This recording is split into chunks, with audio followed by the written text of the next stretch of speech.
I'm not even gonna try to get all pretty for you today. I'm just gonna say things into a camera and a vlog will happen. I feel like something just hit the side of my house. It went thump. Mom! Oh no, it was my cat. This is a story about how you should finish it and why it will make you feel better about yourself. It's not really a story, it's just some general stuff I've learned about life. If you're a creative person, the odds are really good that you start a lot of things and you go into these things with like big ambitions. Like, I am going to write the next great American novel and it's going to be a 4,000-page epic, but every page is going to be excellent. Or I am going to yarn bomb every tree in my neighborhood. Or I am going to vlog every day in April. Well, I mean, the point is, we set ambitious goals because we want to feel like we're awesome and we have the capacity to do great things. But if the very first project you set out to do is one of these behemoths, you're probably gonna fail and you're probably gonna feel really shitty about yourself for your inevitable failure. The truth is, you're not a shitty person who can't complete things, you're just aiming too high. It's fine to aim high. Aim high eventually, but get a couple small things under your belt. Set yourself a project goal that seems achievable and finish it. Instead of writing the next great American novel, why not write a poem?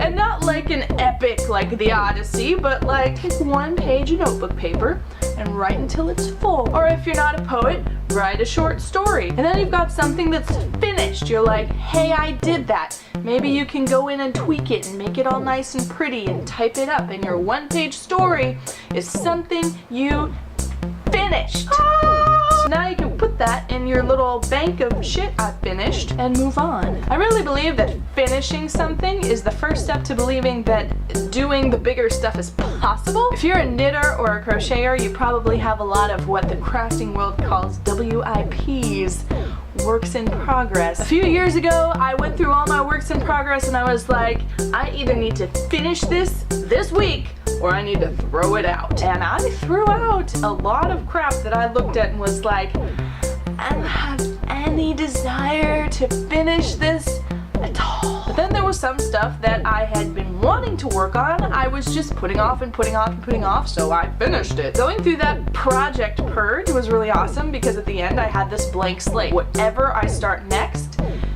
it's the only thing I've got to work on. The point is, you should set goals you can accomplish, and then you'll feel like you're doing stuff. I was really hoping that this would be like way more deep and meaningful and insightful, but I didn't script it, I just talked about finishing stuff. On that note, I will see you tomorrow because it's Veda. Goodbye.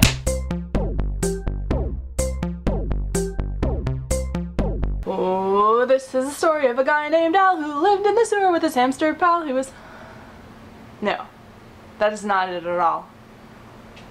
Oh, this is the story of a guy named Al who lived in a...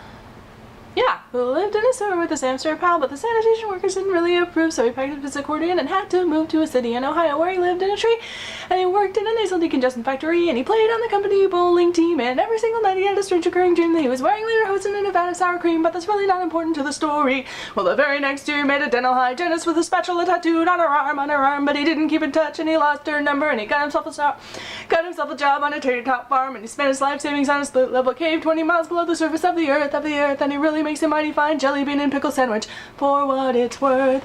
Well, one day I was in the forest trying to get a tan when he heard the tortured screaming of a funny little man. He was caught in a bear trap and Al set him free, and the guy that he rescued was grateful as could be, and it turns out he's the big shot producer on TV, so he gives Al a contract, and what do you know? Now he's got his very own weird Al show! Got a lot of spit in my mouth when I did that.